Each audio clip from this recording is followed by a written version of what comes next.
Hey guys, tonight we're talking about kings. Not the fun kind. Not the feasting, jousting, waving from a balcony kind. I mean the ones history took one long look at and said, you know what? No, we're talking about the kings who inherited thrones like they were inheriting a termite-infested house with a cursed well and a secret dungeon nobody mentioned. Men who were handed crowns, scepters, and the keys to entire kingdoms, only to discover that absolute power comes with absolutely catastrophic consequences. So before you get comfortable, take a moment to like the video and subscribe, but only if you genuinely enjoy what I do here. And I want to say a genuine, heartfelt thank you to the viewer who suggested this topic. You know who you are, and this one's for you. Comments like yours are the reason this channel keeps going, and I mean that. Leave a comment below telling me where you're tuning in from and what time it is. It's always midnight somewhere, and somehow that's where most of you are. The channel is also now on Spotify, so if you want to drift off to the sound of a royal catastrophe on your commute or your couch, the link is in the description. Now dim the lights, turn on a fan for that soft background hum, and get comfortable. Tuck yourself in, maybe pour a glass of something warm, because tonight we need to ask some questions. Have you ever had a job you weren't qualified for, didn't want and couldn't quit? Have you ever shown up to something and immediately regretted every decision that led you there? Have you ever been the person everyone's counting on at the exact moment everything starts falling apart, and there is no calling in sick, no 2 weeks notice, no quietly updating your resume? Imagine that. But the job is running a country. The office is a castle full of people who want you dead, and the performance review is whether or not you keep your head. What would it feel like to be handed a crown that everyone around you has decided is your problem now? Would you charm your nobles, win your wars, reform your laws? Or would you freeze, crack, burn the whole thing down, or simply never get the chance to try? Congratulations, you've just woken up as a king. The year depends on which one of these poor souls you are, but the one thing they all have in common is that it's already going wrong. The crown is heavier than it looks. The throne is colder than you expected, and somewhere in the shadows of this palace history is already sharpening its pen. Good luck, you're going to need it. Let's start at the very beginning, which, for most of these kings, is also where things went wrong. Some men are born unlucky. Some are born into unlucky families. And then there are the kings who managed both simultaneously, arriving into dynasties already teetering on the edge of collapse like a water-damaged bookshelf someone keeps adding encyclopedias to. Take the heirs who arrived not just to a throne, but to an inheritance of debt, scandal, rebellious nobles, foreign enemies, starving peasants, and, as a bonus, the ghost of a more successful predecessor whose portrait was still hanging in every great hall, staring down with quiet disapproval. Being born a future king sounds like winning the lottery, and in some cases it was, briefly, before the lottery ticket turned out to be cursed. These were the princes raised on the promise of greatness, tutored in warfare and statecraft, groomed from infancy to rule, only to discover on coronation day that the kingdom they'd been prepared for no longer resembled the one they actually received. The map had changed, the allies had shifted, the money was gone, and nobody had thought to update the curriculum. Think of it like spending your entire childhood studying for a very specific exam, arriving on the day, sitting down at the desk and discovering the paper is in a language you were never taught, about a subject that didn't exist when you started studying. The unluckiest of these kings inherited thrones already in the middle of crises they hadn't started. The war was already underway before they were crowned. The debt was already compounding. The nobles were already restless in ways that had nothing to do with the new king personally, and everything to do with what the previous one had promised and failed to deliver. He wasn't being judged for his own mistakes yet. He was already being blamed for someone else's. Consider what that does to a young ruler. You've been told your entire life that you were born for this, that the throne is your destiny, your purpose, the thing your entire existence has been building toward, and then you sit in it, and the first thing that happens is a delegation of angry barons arrives to explain that your father's policies have created a situation that requires your immediate attention, your immediate concessions, and frankly, your immediate apology on behalf of a man who is no longer available to apologise for himself. Welcome to the job. There are no days off. The tragedy of the born-too-late king wasn't incompetence. Plenty of these men were intelligent, well-intentioned, even genuinely capable. The tragedy was timing, the gap between what they were handed and what was actually possible. A good king in a stable kingdom is a very different proposition from a good king dropped into a collapsing one. The tools of governance, patronage, loyalty, military force, diplomatic alliance all work better when there's a functioning foundation beneath them. When the foundation is already cracked, every tool you apply just finds the crack and makes it wider, and the portrait's kept staring. The great predecessors, the warrior kings, the consolidators, the ones who had expanded the territory and filled the treasury and died at the right moment, before their luck ran out, were everywhere. In the great halls, in the chapels, in the comparisons drawn, always unfavourably, by the nobles in the corridor who remembered the old days and made sure you knew it.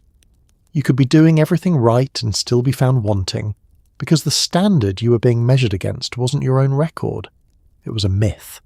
A carefully curated, conveniently edited myth of a reign that, had it continued long enough, would probably have collapsed just as badly as yours. But it didn't, and you're the one still standing in the room, born into the wrong century, handed the wrong kingdom, measured against the wrong standard. For some kings, the story was over before it really began. There is a specific flavour of humiliation reserved for kings whose reigns went wrong before the crown even warmed up on their heads. Coronation Day was supposed to be the moment, the grand arrival, the soaring music, the kneeling nobles, the sense that God himself had penciled your name into the ledger of history. And for many of these kings it started beautifully. The robes were magnificent. The ceremony was flawless. The people cheered, or at least the people paid to cheer did, and then, almost immediately, the walls started closing in. Some kings arrived at their own coronations already compromised, propped up by factions who had no intention of letting them actually rule, surrounded by advisors whose loyalty had expiration dates, and draped in symbols of authority over kingdoms that were, quietly, already in open revolt. Others found that the moment they accepted the crown, enemies who had been politely waiting rushed to the board like someone had flipped the chess table. The coronation wasn't a beginning, it was a countdown. Imagine planning the most important event of your life. The venue is spectacular. The guest list is everyone who matters. The outfit is extraordinary. And then discovering halfway through that roughly a third of the people in the room are there not to celebrate you but to evaluate you as a threat. That's a coronation for a king who arrived with enemies already made. The music is beautiful, the incense is drifting, someone is absolutely, definitely plotting something in the third row. Some coronation disasters were logistical. There are recorded instances of ceremonies going visibly, embarrassingly wrong, crowns that didn't fit, regalia that went missing, clergy who made errors in the sacred rites that superstitious courts immediately interpreted as omens. And in an era that took omens very seriously, a stumble on the coronation steps wasn't just awkward. It was a story that spread, that got embellished, that became the thing whispered in taverns by people who had decided before the ceremony was over that this particular reign was cursed. Others were political disasters disguised as ceremonies. A king crowned under duress, forced to sign away powers before anyone would agree to place the crown on his head, started his reign already diminished. His first act as king was a concession. His first signature was a limitation on the very authority he was being invested with in the same room, on the same day. That's the medieval equivalent of getting a promotion and then being handed a contract that explains everything you're no longer allowed to do. The coronation was also the moment when the factions that had supported the new king during the succession, the alliances built, the promises made, the favours traded to get him here, came due. Everyone who had helped was now standing in the cathedral expecting their reward. And the new king, crown barely settled, was already doing political arithmetic about what he could give without giving away too much, who he could reward without offending everyone else, and how many of the promises he had made in the last 6 months were actually compatible with each other. Spoiler, they weren't. For the most cursed coronation kings, the ceremony itself was the high point of the reign. Everything that followed was a long, complicated, increasingly desperate attempt to hold on to something that had already started slipping in the cathedral, while the organ was still playing, and the nobles were still kneeling, and the whole magnificent theatre of monarchy was performing, with great conviction, the idea that everything was absolutely fine. One of the crueler ironies of royal history is that some kings spent their entire childhoods being told they would one day hold absolute power, only to discover, upon actually becoming king, that someone else was running everything. Enter the regency, that elegant arrangement where a child king technically holds the title, while a parent, uncle, powerful noble, or extremely ambitious grandmother holds everything else. On paper, it was protective. In practice, it was a masterclass in power being exercised in someone else's name. Young kings who grew up under regents often emerged into nominal adulthood to find the court already arranged around someone else's preferences, the treasury already committed to someone else's wars, and the advisors already loyal to someone else entirely. Reclaiming actual control from a regent wasn't just politically complicated, it was dangerous. Regents didn't tend to retire gracefully. They had spent years accumulating influence, building networks, and making themselves indispensable. And the king who decided he was finally ready to govern? He often found that readiness alone wasn't enough, and that the gap between wearing a crown and wielding one was, in practice, the size of an ocean. This is the political equivalent of living in your parents' house, being told it will one day be yours, watching them redecorate it entirely to their own taste, and then being handed the deed at 21 and asked why you don't seem more grateful. The furniture is wrong. The layout makes no sense to you. The neighbours all have relationships with the people who used to live here, not with you. And also the mortgage has been restructured in ways you weren't told about. Regents came in several varieties, each with their own particular style of making the eventual king's life difficult. The protective regent, usually a mother who genuinely loved the child but couldn't stop governing once she'd started, who found the transition from regent to former regent so psychologically impossible that she simply didn't make it. The ambitious regent, usually an uncle, who had never quite made peace with the fact that a child stood between him and the throne, and whose regency had a slightly hypothetical quality, as if he was always running the numbers one more time. And the factional regent, a powerful noble who had fought to obtain the regency not from love of the king, but from love of what the regency provided, and who had absolutely no intention of relinquishing it based solely on the king having grown old enough to shave. The young king emerging from a regency faced a court that had been organised, consciously or not, to perpetuate the arrangements of the previous decade. The regent's allies had been promoted. The regent's enemies had been sidelined. The financial commitments, the diplomatic alignments, the military appointments, all of it reflected someone else's priorities. Unpicking it wasn't just politically difficult, it was personally dangerous. The men who had benefited from the regency weren't going to give up their positions cheerfully because a young man had decided he was ready to govern. They were going to fight. And the young king, inexperienced, surrounded by people whose loyalty he couldn't be certain of, unsure which of his own instincts to trust, was fighting that battle from the moment he tried to take his first genuinely independent step. Some never escaped it. Some reigns that began under regencies never fully transitioned into actual royal governance. The king remained, throughout, a figure of ceremony while the real decisions circulated somewhere else in the building. Whether that was tragedy or arrangement depended entirely on who you asked. The king had a different view of it than the regent, and the regent had long since stopped asking the king for his view.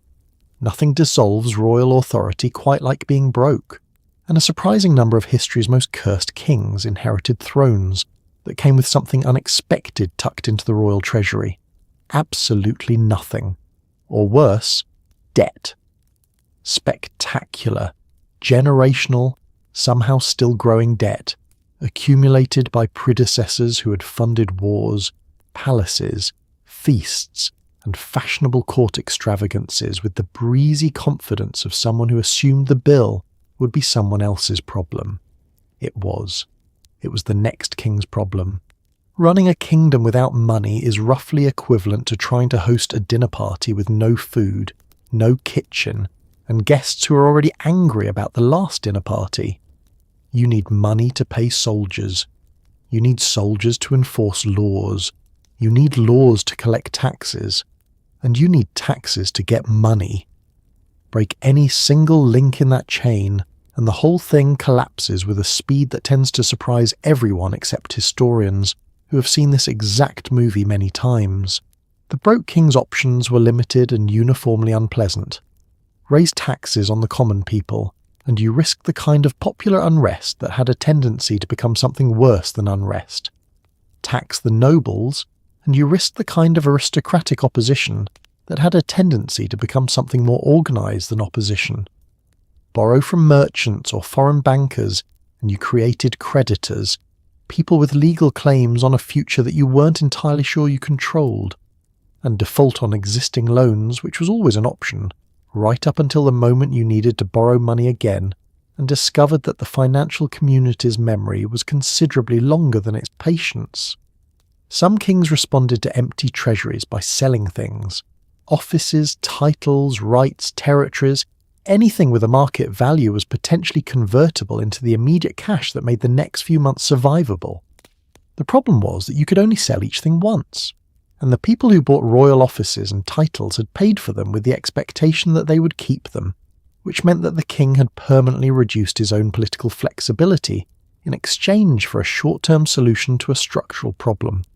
It was the medieval version of selling your furniture to pay rent, which is a strategy that works exactly once and leaves you sitting on the floor. Others turned to debasement, reducing the actual silver or gold content of the coins while maintaining their face value. This was essentially inflation by stealth, a way of making the money supply go further in the short term. Courts full of sophisticated merchants and nobles understood exactly what was happening. The common people figured it out slightly later. Nobody was pleased. The prices of everything quietly adjusted upward. The king's debts became harder to service, not easier, and the trust in royal currency, which was also, not coincidentally, trust in the royal government's basic competence, took a hit from which it sometimes never fully recovered. What made the money problem so specifically cursed for certain kings was that it wasn't fixable within the normal timescale of political goodwill. A new king got a honeymoon period, a window of popular optimism in which people were willing to give him the benefit of the doubt and wait to see how things developed. A king who spent that entire window visibly unable to pay his bills used up his credit in both the financial and political sense simultaneously.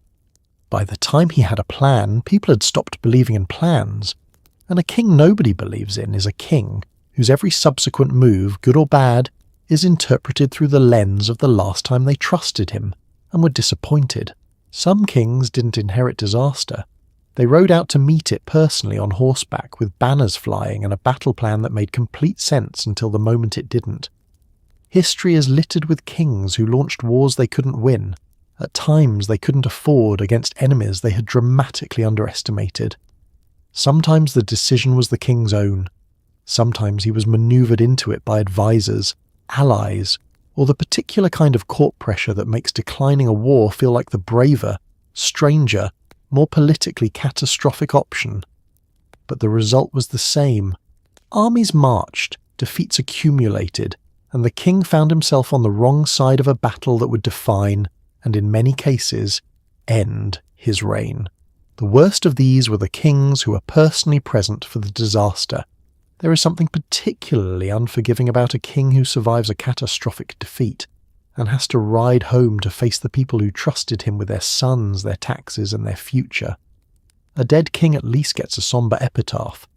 A living one who lost badly has to keep showing up to court while everyone in the room tries very hard not to make eye contact.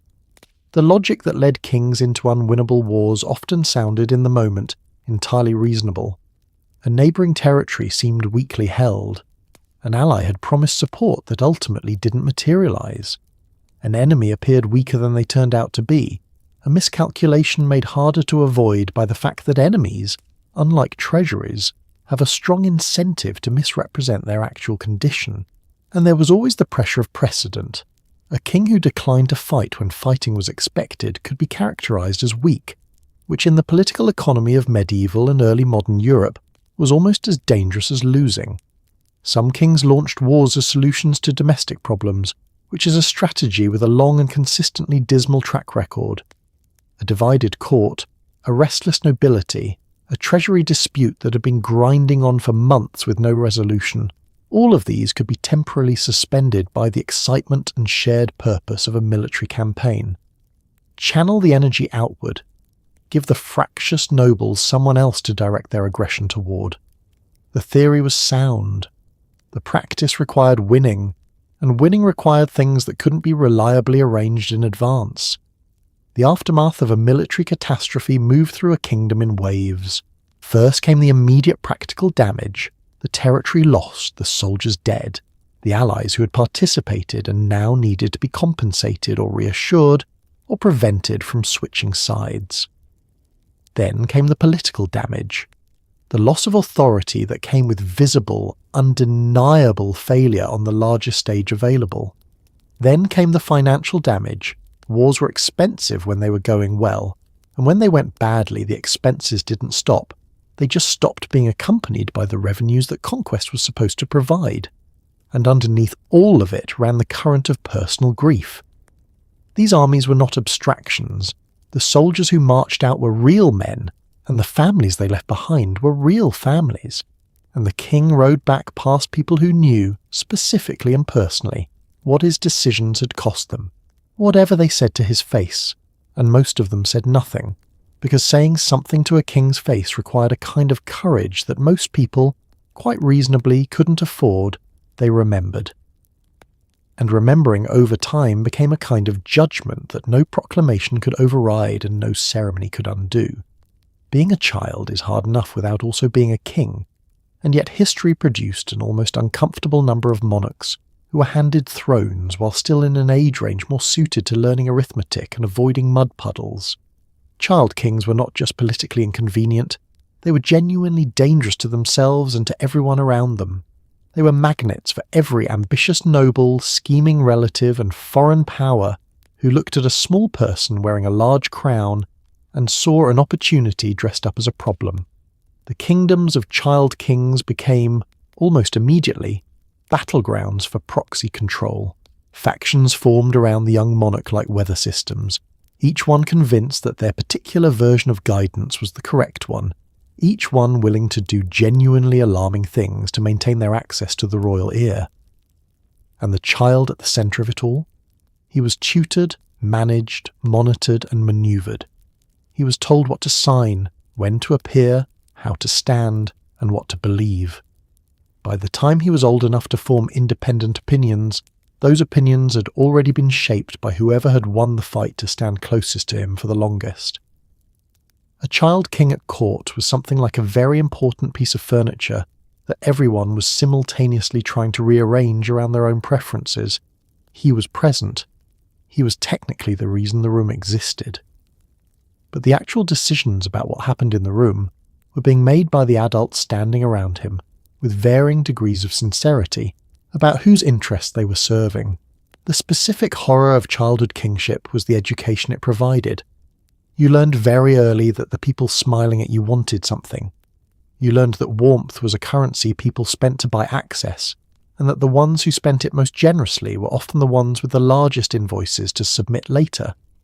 You learned to read the room not with the natural openness of a child, but with the defensive wariness of someone who had been burned, or watched others get burned, by misplaced trust in a political environment that treated misplaced trust as an invitation.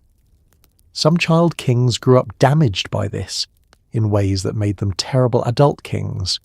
The ones who overcorrected, who became so suspicious, so controlling, so determined never to be managed again that they refused good advice along with bad, dismissed loyal advisers alongside disloyal ones, and governed out of a constant defensive crouch that looked, from the outside, like arbitrary cruelty. Others were so thoroughly shaped by the regents and factions of their childhood that they emerged into adulthood as instruments of those earlier influences, believing themselves independent while repeating, with great conviction, the positions they had been carefully taught to hold. Foreign powers understood the value of a child on a throne. A kingdom with a child king was a kingdom with a foreign policy that could be negotiated around rather than through. Marriages could be arranged, alliances pressed, concessions extracted during the years when the person who would eventually have to honour them was still learning to read. By the time the child king was old enough to understand what had been committed in his name, the commitments were already woven into the diplomatic fabric of his reign, obligations inherited from a childhood he'd spent in a schoolroom while adults arranged his future without consultation. Some of those arrangements were fine, others were the seeds of crises that bloomed 20 years later, when the king was finally in charge but still paying the price of decisions made when he was 8. Every royal family, if you follow the bloodlines far enough, eventually arrives at a king who should not, by any reasonable measure, have been king. Not because he was cruel, not because he was weak, but because something in the architecture of his mind made the job genuinely impossible. The history of monarchy is dotted with rulers who were, to use the polite phrasing of their own courts, troubled, eccentric, prone to episodes. The less polite phrasing, spoken in whispers in corridors and shouted in pamphlets, once they were safely dead, was often much more direct. The tragedy of the mad king isn't just personal, it's structural. A kingdom needs someone at the top making decisions. When the person at the top cannot reliably make decisions, everyone beneath him compensates. Councils overreach. Favourites accumulate too much power. Enemies abroad sense the weakness and begin sharpening things. The court folds itself around the problem the way tissue paper folds around something fragile. Carefully, with great effort, and with the constant nagging awareness that it is not actually a solution. What the historical record tends to call madness covered an enormous range of conditions, most of which had nothing approaching effective treatment in an era when medicine's primary tools were prayer, bleeding, and optimism in descending order of usefulness. There were kings who suffered what we would now recognise as severe depression, periods of total withdrawal, an inability to perform even the most basic functions of governance, months when the throne sat empty in all but the most technical sense. There were kings who experienced what sounds like psychosis, elaborate beliefs about threats that didn't exist, commands issued based on information that was entirely internal, paranoia that consumed not just their own peace of mind, but the operational capacity of the entire court. The court's response to a king in a mental health crisis was constrained by the same political realities that constrained everything else. You couldn't simply remove him. The mechanics of deposition were dangerous and the alternatives often worse. You couldn't fully publicise the problem. The kingdom's enemies were always watching, and a visibly incapacitated monarch was an advertisement for invasion. So you managed. You created the appearance of function. Councils met and made decisions and found increasingly elaborate ways to attach the royal seal without requiring the king to actually engage with the decision being sealed. Courtiers developed a whole vocabulary of euphemism. The king is resting. The king is indisposed. The king requires some time, that everyone understood and no one acknowledged. Meanwhile, the king himself was still there, inside whatever the crisis was doing to him. The historical accounts, when they bother to describe these periods at all, tend toward either clinical detachment or lurid exaggeration. What they rarely offer is the human reality of a person experiencing a complete loss of the mental architecture they needed to function, while simultaneously surrounded by people who needed them to function and couldn't say so directly. Some kings recovered from these episodes and returned to governance. The recovery was often incomplete. They came back changed, more fragile. Aware in some formless way that the ground could shift beneath them again without warning, the courts came back with them, resumed their previous arrangements, and collectively agreed not to discuss what had happened, which was exactly as effective as it sounds. There is a particular kind of loneliness that belongs exclusively to kings. The realization, usually arriving too late, that every single person smiling at you from across the banquet table has something they want from you and a plan for what to do if they don't get it. Betrayal was not an unfortunate side effect of royal life in history. It was practically a feature. Courts were ecosystems of competing interests, and loyalty, real, durable, unconditional loyalty, was perhaps the rarest resource in any kingdom.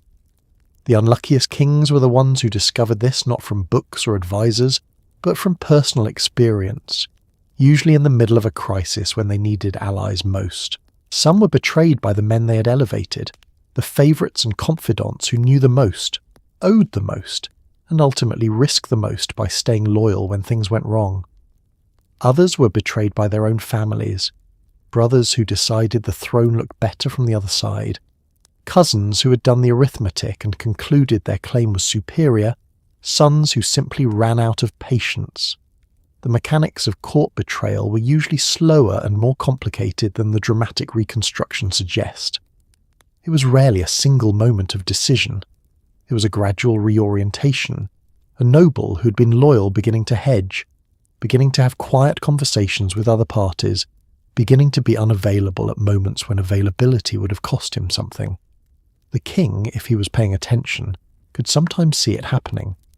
The problem was that seeing it and being able to respond to it were two different things. Acting on suspicion before the betrayal was completed carried its own risks. Accusing a powerful man without evidence was a political act that could create the enemy you were trying to preempt. The most painful betrayals in the historical record are the ones that came from genuine intimacy. Not the mercenary turncoat who had always been available to the highest bidder, but the advisor who had been a genuine ally for decades, whose friendship had been real, who had helped build the reign from its earliest days, and who now, under sufficient pressure or sufficient temptation, found that the loyalty had limits he hadn't known were there until they were reached. Kings who experienced that variety of betrayal tended to become different kings afterward, harder, more isolated, less willing to extend the trust that governance required, which created its own problems. There was also the systematic problem of information. A king who could trust no one was a king operating with profoundly degraded intelligence. Every report he received had been filtered through the interests of the person delivering it. Every piece of advice came loaded with the advisor's own agenda. Every reassurance that things were under control had to be weighed against the possibility that things were very much not under control, and the person reassuring him was the reason why. Some kings responded by building parallel networks, spies watching the spies, informants checking the informants, which worked in the short term and created such a comprehensive atmosphere of paranoia that the court became dysfunctional in its own distinctive way. A court where everyone suspects everyone produces less governance and more anxiety than a court where anyone is trusted. The kings who couldn't trust anyone in the room were, in the end, kings sitting alone in the middle of a crowd.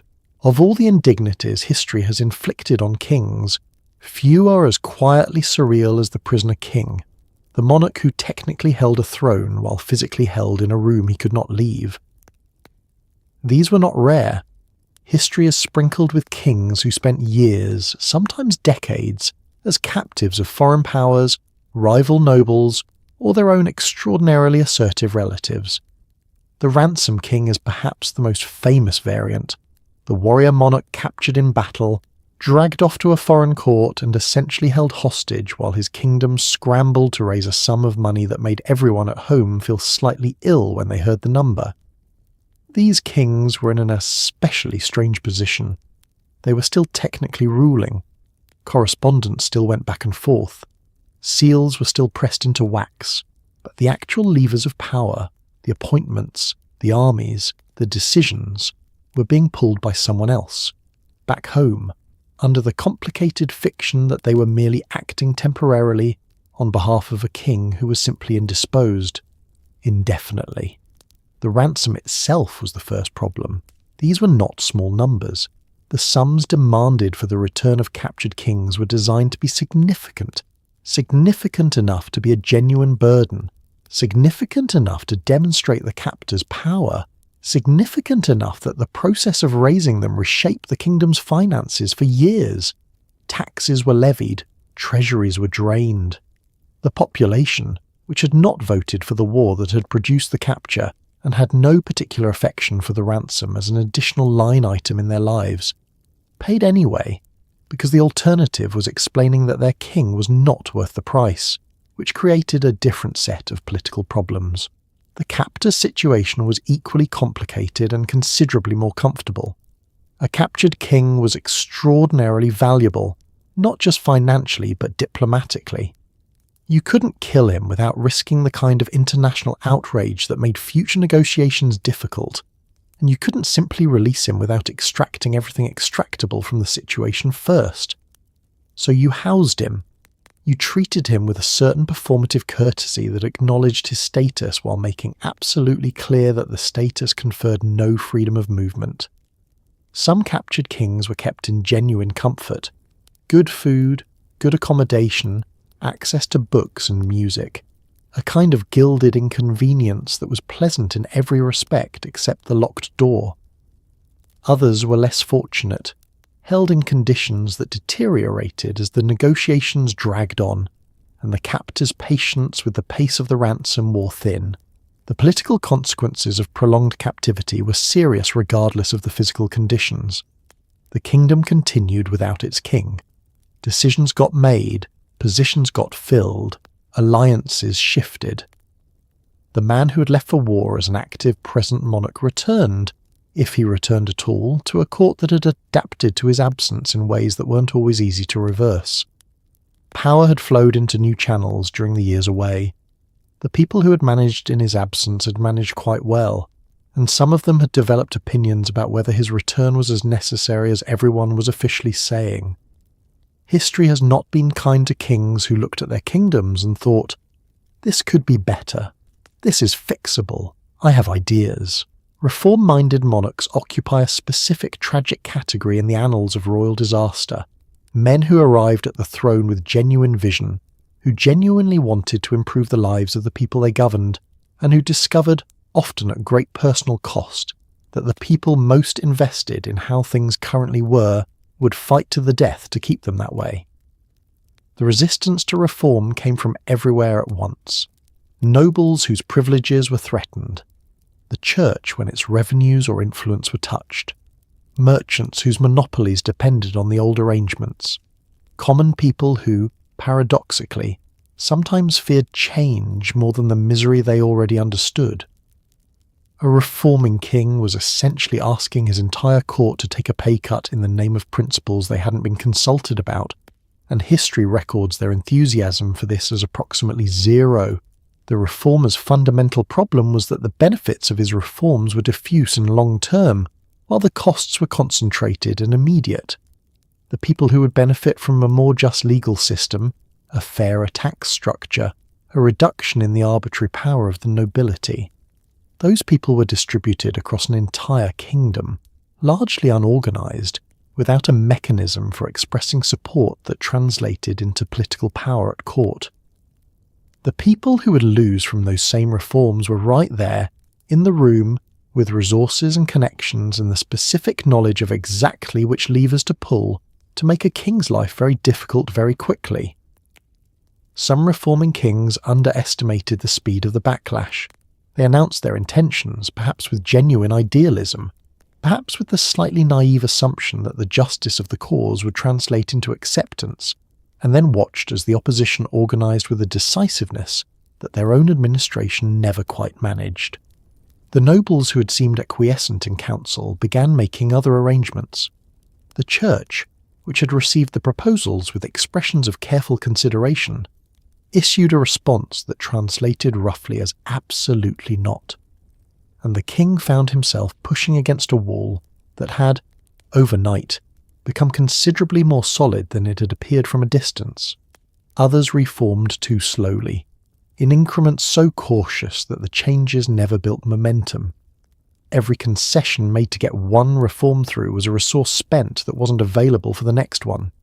Every exemption carved out to mollify a particular interest reduced the actual impact of the change. By the time the reform was complete, if it was completed, it had been adjusted and diluted and exempted into something that barely resembled the original intention. The people it was meant to help noticed. The people it was meant to constrain also noticed and concluded that persistence and opposition were effective strategies worth filing away for the next time someone ambitious arrived on the throne with a list of improvements. The kings who pushed hardest tended to fall hardest, deposed, imprisoned, or simply rendered politically incapable of governing by the accumulated weight of the opposition they had created. And in almost every case, the reforms they had fought for were the first things reversed. The court that had resisted them knew exactly where to begin dismantling, and they began within days, sometimes within hours. The reforming king's legacy was, in many cases, precisely nothing. A few years of disruption, a great deal of personal suffering, and a kingdom that ended up in the same configuration it had started in, plus the lesson, carefully internalized by every king who came after, that certain things were simply not worth attempting. In medieval and early modern Europe, there was a power even kings had to negotiate with, and it wore robes instead of armour. The church was not merely a spiritual institution, it was a political force of staggering reach, with its own courts, its own revenues, its own armies in some cases, and a weapon that made even the most battle-hardened king nervous: excommunication. To be excommunicated was to be declared cut off from God, from the sacraments, and most critically in practical terms, from the loyalty of every Christian subject in your kingdom. Your nobles were no longer bound to obey you. Your soldiers could, in theory, walk away. Your enemies suddenly had divine permission to take everything you had. Some of history's most cursed kings stumbled into conflict with the church, not through malice, but through the simple, grinding friction of two institutions that both believed they were the ultimate authority. Who appointed bishops? Who controlled church lands? Who had final say over the clergy when they broke the law? These questions sound dry. They were not dry. They ended careers. They started wars. They left kings standing barefoot in snow, begging forgiveness from men in papal robes, which is about as undignified as monarchy gets, and that is saying something. The conflict between crown and church was structural, baked into the architecture of medieval governance in ways that made collision almost inevitable. The church owned enormous quantities of land, which made it one of the largest landholders in any kingdom. It collected revenues, ran courts, and administered institutions that touched every part of daily life. The king looked at all of this and saw a parallel power structure operating inside his borders that didn't entirely answer to him. The Pope looked at the same picture and saw exactly what he was supposed to see: the universal church, operating according to divine authority that preceded and superseded any earthly crown. The flashpoints were usually specific and usually financial. A king who needed money, and they always needed money, looked at church revenues and saw a resource.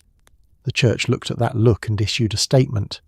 The statement was polite but theologically dense, and underneath the careful language was a message that translated roughly as, that money is God's, and you are not God. And we would like to remind you of the distinction before this goes any further. Sometimes the king backed down, sometimes he didn't. The ones who didn't found themselves in a confrontation that escalated with a logic all its own, each move producing a counter-move, until suddenly the dispute over a specific tax or a specific appointment had become an existential conflict about who actually ran the kingdom. The most famous image of this particular royal catastrophe is Henry IV of the Holy Roman Empire, standing in the snow outside the castle of Canossa in January of 1077, waiting for 3 days in the cold for Pope Gregory VII to grant him an audience and lift his excommunication. 3 days in the snow. The most powerful secular ruler in Europe, technically, performing public penance in freezing temperatures to recover the political legitimacy that the Pope had stripped from him. Think about that the next time you have a difficult performance review. What made the Church so specifically dangerous as an adversary was that it operated on a different timescale than kings. A king had a reign, usually decades, sometimes less. The Church had centuries. It could wait. It could absorb a loss in one generation and recover in the next. It had institutional memory that outlasted every individual king who'd ever tried to override it. The kings who won battles against the Church often found that they had simply created a conflict that would be resumed with interest by their successors. The Church was very patient and very good at keeping records. Some kings arrived at their thrones already profoundly displaced. Men who had spent their formative years not in their own kingdoms but in foreign courts, as diplomatic hostages, fostered alliances, or simply as inconvenient relatives safely parked somewhere far away. The hostage prince was a common feature of medieval diplomacy, a young son sent to live in the court of a rival or ally as a guarantee of good behaviour. In theory, he was a guest. In practice, everyone understood he was leverage. These childhoods left marks. A king who grew up in a foreign court might speak the language, understand the culture, perhaps even feel more comfortable there than in the country he was eventually sent back to rule. He arrived home as a stranger, welcomed, crowned, and watched very carefully by subjects who had formed their own opinions about what the kingdom needed during his long absence, and who were not entirely sure this particular young man was it. Others went further. Hostage princes who returned with loyalties genuinely divided, foreign habits that offended local sensibilities, and foreign favourites who followed them home and immediately began collecting titles and irritating everyone. The childhood of a hostage prince was a study in performed security. The foreign court that held him was obliged to treat him well. He was valuable, and damaging him created the kind of diplomatic incident that nobody needed. So he was housed comfortably, educated alongside the children of the host court, included in the social life of a palace that was not his. From the outside it looked like privilege. From the inside it was something more complicated. The constant awareness that your presence was conditional, that your treatment depended on the political relationship between two crowns, and that if that relationship soured, you would find out very quickly what the difference was between a guest and a prisoner. The education a hostage prince received was the education of the court that held him, not the court he would one day govern. He learned the foreign language before he learned his own political landscape. He made friends among people who had become foreign diplomats rather than loyal subjects. He absorbed values, assumptions, and aesthetic preferences that were, by definition, not his kingdom's own. When he came home, shipped back at whatever point the diplomatic arrangement concluded or the situation changed, he arrived carrying an invisible foreign education that didn't always translate. His subjects noticed. Courts were sensitive to foreignness in ways that went beyond simple nationalism. A king who held his fork the wrong way, who preferred foreign music, who surrounded himself with companions from his years abroad, was a king who sent signals, consciously or not, about where his deeper affinities lay. In kingdoms that had been governed during his absence by local men with local priorities, a returning prince who smelled of somewhere else was politically inconvenient at best, and actively destabilizing at worst. Some hostage princes responded by overcorrecting, performing an exaggerated version of local identity, ostentatiously embracing customs they barely knew, dismissing everything foreign with a vigour that fooled nobody who had been paying attention. Others simply couldn't close the gap, remaining visibly, permanently between two worlds, belonging entirely to neither. The foreign court that had raised them had done its job too well. The kingdom that was supposed to receive them back got something stranger than expected. A king shaped by an education designed, however politely, for someone else entirely. Not every king who lost his throne got the dignity of a dramatic last stand. Some were simply removed, efficiently, quietly, and with the minimum of ceremony, and then forgotten with such thoroughness that historians would spend centuries arguing about what actually happened to them. Deposition was an art form in medieval politics. You didn't necessarily have to kill the king. You could simply declare him unfit, force a resignation, install someone more cooperative, and then park the former monarch somewhere inconvenient, a monastery, a tower, a remote castle, and wait. The official story could be constructed later, and often was. These kings occupy a peculiar place in history, present enough to have caused trouble, absent enough to have been efficiently written out of the record. Their names appear in documents before a certain date, and then simply stop. What happened after is often the subject of competing theories, none of them particularly cheerful. Some were murdered quietly. The records suggest this without saying it. Some genuinely died of natural causes with suspicious timing. Some survived for years as the world outside their walls continued without them, their former subjects adjusting to the new arrangement with the pragmatic efficiency of people who had no real choice in the matter. The machinery of official forgetting was remarkably effective. Chronicles could be rewritten, portraits could be removed, documents could be reissued with different dates, different seals, different names at the top. The new regime had every incentive to construct a version of recent history in which the deposed king's reign was either a brief unfortunate interlude best passed over quickly, or in more ambitious cases something that had never really counted as legitimate in the first place. The people who had served the deposed king and wanted to continue serving the new one had an equally strong incentive to assist with this project. Memory, in courts that ran on royal favour, had a way of becoming flexible when flexibility was professionally advantageous. The deposed king himself, wherever he was being kept, represented an ongoing problem that his successors solved in different ways with different levels of success.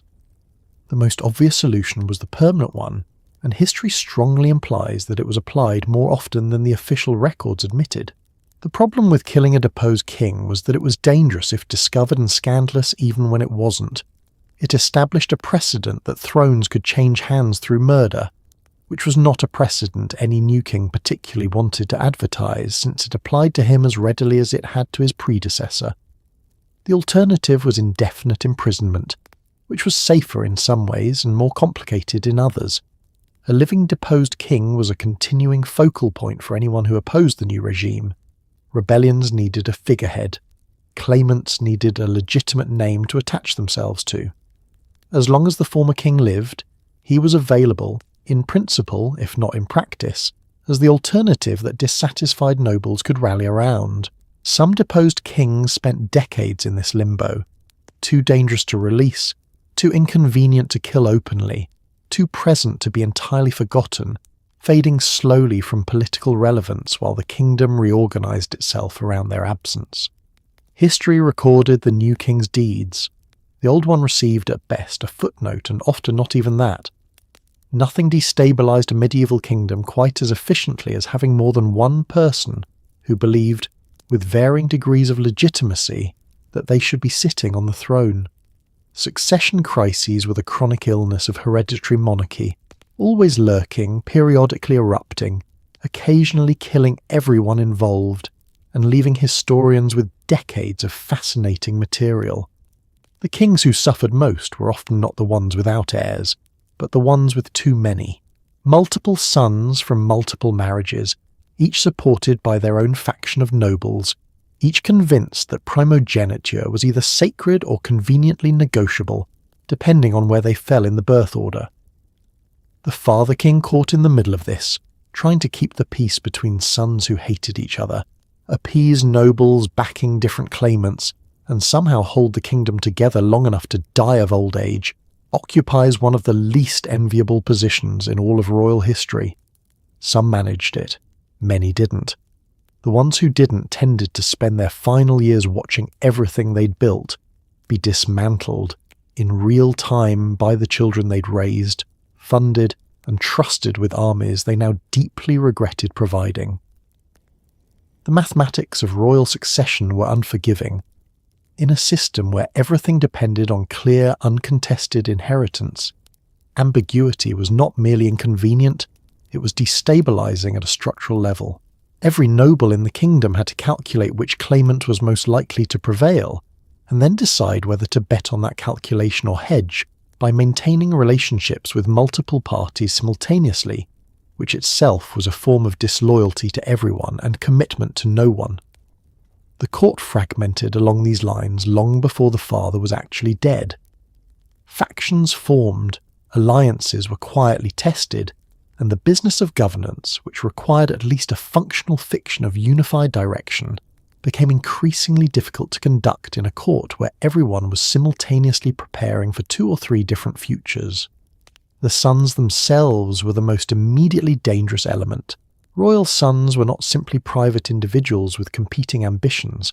They were institutional figures, with titles and territories and courts of their own, with retinues of men whose prospects were tied to their particular prince's success, with access to revenues that could fund military action. A king who had given his sons the resources necessary to govern their own territories had, by the same act, given them the resources necessary to make war. The line between an heir being prepared for rule and an heir being positioned for rebellion was, in practice, very thin, and it depended almost entirely on the heir's patience and the father's health. The saddest cases in the historical record are the father kings who genuinely loved their sons, who had raised them with care and pride, who had invested their own legacy in the children they expected to carry it forward, and who spent their final years in open warfare with those same children, betrayed by the very ambitions they had spent decades cultivating. There is something specifically terrible about a king who dies in conflict with his own heirs, whose last years are defined not by the achievements of a long reign but by the family war that consumed them. The kingdom he had spent decades building was the prize in a fight he hadn't intended to start, between people he had loved, for a throne that had broken the family it was supposed to crown. Some kings faced enemies with faces, names, and negotiating positions. The kings who ruled during the Great Plague epidemics faced something categorically worse, an enemy that didn't care about treaties, didn't respond to armies, and moved through populations with a speed that made political crises look like slow-motion theatre. Ruling a kingdom during a plague was a job description from a nightmare. The tax base was dying. The army was dying. The court was dying, sometimes literally in the same room, which created the specific horror of watching your advisors and administrators collapse around you, while simultaneously trying to make the decisions that required advisors and administrators. Some kings fled, retreating to remote castles, reducing their courts to skeleton staffs, isolating themselves with a handful of servants and the uncomfortable awareness that they were abandoning their people at the worst possible moment. Others stayed, not always bravely, sometimes because retreat was politically impossible, sometimes because the plague was already everywhere, and there was nowhere far enough to run. The kings who stayed and survived carried the weight of it forever. The empty seats at court, the reduced revenues, the changed world they now had to govern, which bore very little resemblance to the one they had been trained for. The Black Death arrived in Europe in the late 1340s and moved through the continent with a casualty rate that is still difficult to absorb when you encounter it plainly stated. In some regions, 1/3 of the population died. In some cities, more than half. These were not abstract statistics at the time. They were the specific, named, individually mourned deaths of people who had been alive the previous season. The social fabric of medieval Europe was woven from relationships, from the networks of obligation and loyalty and dependency that structured everything from agriculture to governance. The plague cut through those networks indiscriminately and left the survivors holding threads that no longer connected to anything. For the kings who governed through it, the immediate practical problems were crushing. Tax revenues collapsed as the population that generated them died or fled. Agricultural production fell as the labourers who worked the fields ceased to exist in sufficient numbers to work them. The administration of justice, the maintenance of order, the management of trade, all of it depended on human beings doing specific jobs, and the plague's approach to workforce planning was thorough and non-discriminatory. Administrators, clergy, soldiers, Merchants. It took them without reference to how necessary they were. The political consequences unfolded over years. The survivors of the plague discovered something unsettling. They were suddenly scarce. Labour, which had always been plentiful and cheap in a feudal system built on surplus population, was now in short supply. Peasants who had previously been bound to the land by poverty and law found that their lord needed them more than they needed their lord. Wages rose. Old obligations were contested. The social arrangements that had seemed permanent and divinely ordained turned out to be contingent on demographic conditions that the plague had just fundamentally altered. Kings who tried to reimpose the old order, freezing wages, reinforcing serfdom, pretending that the world before the plague could be recovered by sufficient insistence, found that the world had moved and wasn't coming back.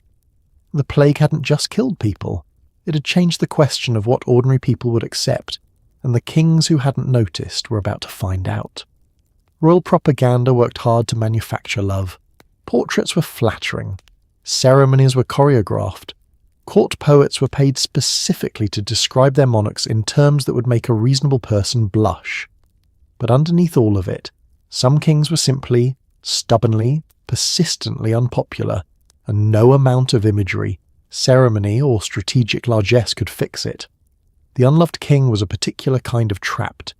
He had all the formal authority of the crown, and none of the practical authority that came from genuine popular support.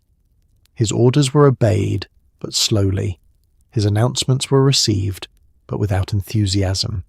His appearances were attended, but the cheering had a slightly hollow quality that everyone pretended not to notice.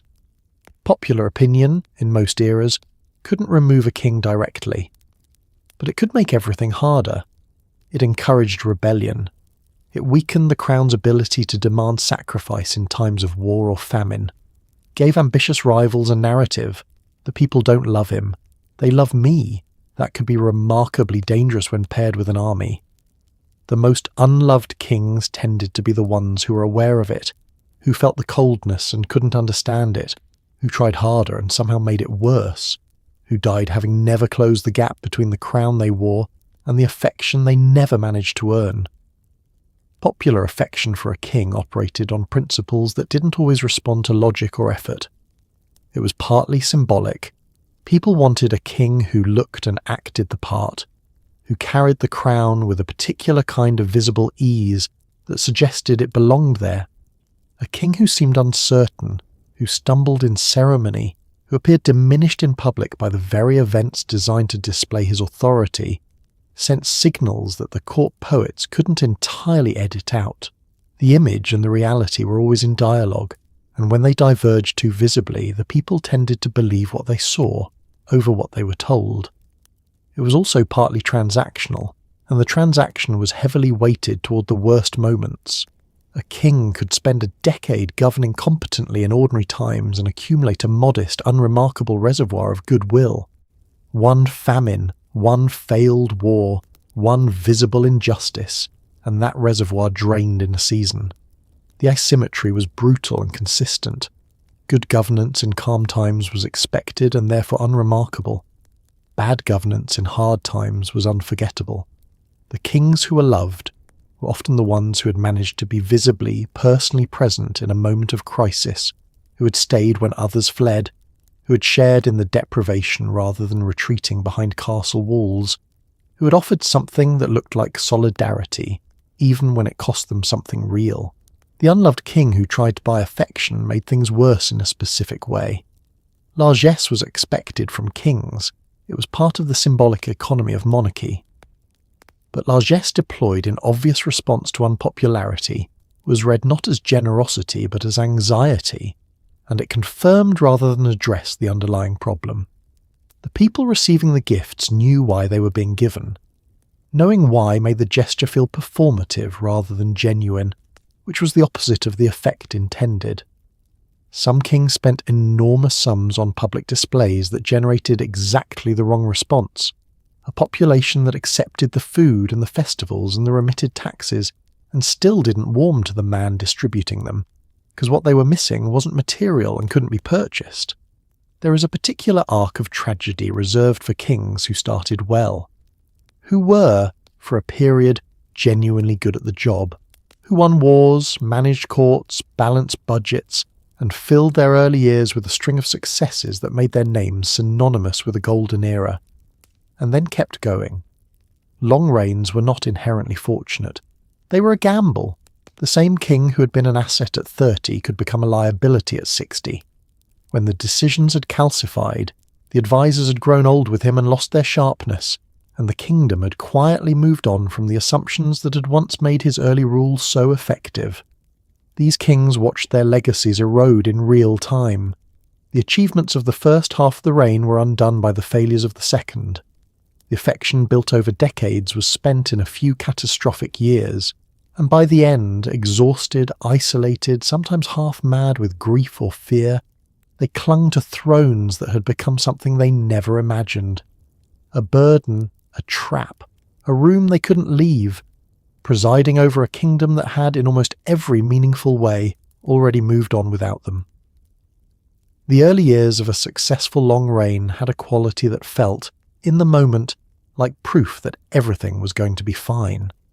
The young king was energetic, curious, surrounded by advisors whose own careers were new enough that they still had something to prove. The court was competitive in ways that produced good outcomes, multiple talented men vying for the king's attention, each bringing something different, the best ideas rising because there was a mechanism for them to rise. The kingdom was being actively managed by someone who was paying attention, and it showed. The problem was time. The advisors aged with the king. The men who had once competed vigorously for royal attention became, over decades, the established order, comfortable, entrenched, increasingly resistant to challenges from younger voices that might, if heard, imply that the established order's current members were no longer the sharpest tools available. The king himself, surrounded for so long by the same faces and the same frameworks, stopped being challenged in the ways that had kept his early judgments sharp. Agreement became the court's default mode, not because everything was going well, but because disagreement had gradually stopped being safe. By the later decades of a long reign, the gap between what the court was telling the king and what was actually happening could be significant. Nobody wanted to deliver bad news to an old king with a long memory and the power to make your life difficult. The problems accumulated quietly, while the official picture remained reassuring. And when the problems finally became too large to manage quietly, when a crisis arrived that couldn't be absorbed, minimized, or explained away, the king was facing it with a court that had been telling him for years that everything was fine, an administrative system that had optimized for his comfort rather than for accuracy, and personal reserves of energy and adaptability that were no longer what they had once been. The golden era was over. The question was whether anyone in the room had the courage to say so. Most kings who feared assassination imagined it coming from outside, a foreign agent, a disgruntled peasant, a rival with a grievance and a hired blade. The much more common reality was considerably more uncomfortable. The threat came from inside the room. Court assassination was a deeply personal kind of betrayal. These were not strangers. These were the men who attended your councils, dined at your table, held your confidences, and knew exactly where you were at any given hour because their entire purpose was to be near you. The kings who were assassinated by their own courts were, in most cases, kings who had managed to make enemies of precisely the wrong people at precisely the wrong time. A favourite pushed too far into power, a tax that bit too deep into noble revenues, a religious policy that went one step further than the church was willing to absorb, a humiliation, public and unforgivable, delivered to someone who happened to be both proud and well-connected. The conspiracies that killed kings from within were rarely impulsive. They were planned carefully across months by men who had access and motivation, and who had done the arithmetic and concluded that the risks of acting were less than the risks of continuing to wait. The planning of an internal assassination required a specific combination of grievance and nerve that was rarer than the grievances alone. Courts were full of men who resented the king for any number of reasons: injured pride, blocked ambitions, perceived injustices that had curdled into genuine hatred over years. Most of them never acted. The distance between hating a king and killing a king was enormous, and it required not just the motivation but the opportunity, the means, and critically, the company. A conspiracy of one was almost always discovered before it reached its conclusion. A conspiracy of several was more dangerous in proportion to the number of people involved, but also more dangerous in proportion to the number of opportunities for someone to have a change of heart, lose their nerve, or decide that cooperating with the investigation was a better survival strategy than dying alongside the plan. The king's physical vulnerability was, in retrospect, the obvious problem with monarchy as a system. The same customs that created royal authority also created royal accessibility. A king was expected to be visible, to hold court, to receive petitions, to attend ceremonies, to dine in company with his nobles. The trappings of royal dignity, the elaborate protocols that surrounded every movement, were partly protective in function, but they were also partly theatrical, designed to display power rather than conceal the person exercising it. And a king on display was a king whose location, timing, and routine were known to everyone in the room.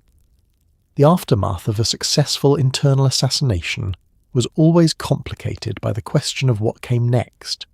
The conspirators had solved the immediate problem and created several new ones. Legitimacy had to be managed. The story of why the king had died and why whoever came after him was the appropriate response to that death required careful construction and consistent telling. Participants in the conspiracy had to be rewarded without the rewards themselves becoming evidence, and the new regime had to navigate the obvious reality that it had come to power through exactly the kind of violence that every subsequent government had to publicly denounce, while privately depending on the credibility that violence had provided. Exile is one of the stranger fates that history assigns to kings, the condition of being simultaneously a monarch and an irrelevance, holding a title with no territory, a claim with no court, and an authority that exists primarily in the increasingly optimistic insistence of the person claiming it. Kings in exile occupied a peculiar space in the political landscape of their era. They were symbols, sometimes powerful ones.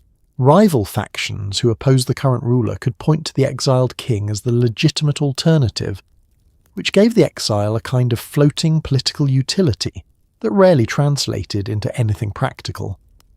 Foreign courts that hosted them did so for their own reasons, sometimes genuine sympathy, more often the calculated awareness that a king in waiting was a useful diplomatic card to keep in hand. Life in exile was rarely dignified. The palaces of foreign hosts were not your palaces. The court around you was not your court. Your revenues depended on the generosity of people who had their own problems and their own priorities. And the longer the exile lasted, the more the hope of return became the defining feature of an existence that had very little else to organize itself around. The one thing that made the displacement endurable slowly becoming the one thing that made it unbearable.